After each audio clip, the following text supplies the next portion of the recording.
السلام علیکم ورحمۃ اللہ وبرکاتہ۔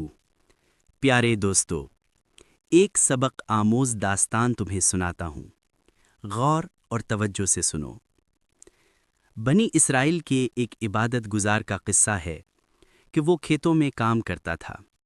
اس کی بیوی بنی اسرائیل کی حسین ترین خواتین میں سے تھی۔ بنی اسرائیل کے ایک سرکش آدمی کو اس کی حسن و جمال کا پتہ چلا۔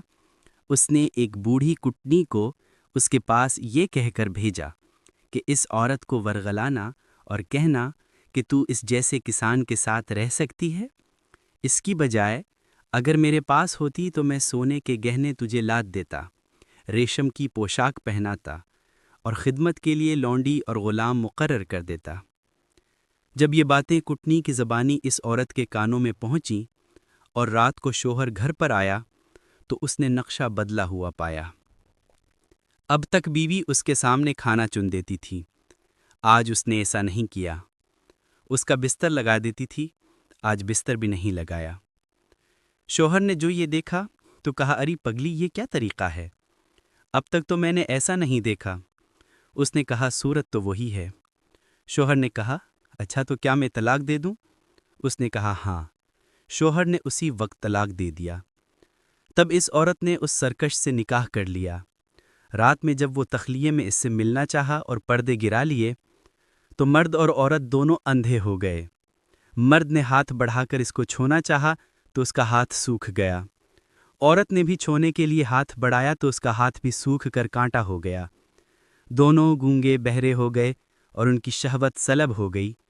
صبح جب پردے اٹھائے گئے تو لوگوں نے دیکھا کہ میاں بیوی گونگے، اندھے اور بہرے بنے بیٹھے ہیں۔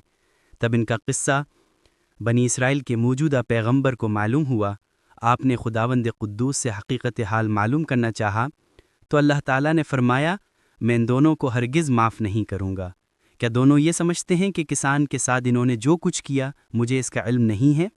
اے ایمان والو، اللہ تعالیٰ نے شوہر اور بیوی کے رشتے کو محبت، سکون اور رحمت سے جوڑا ہے۔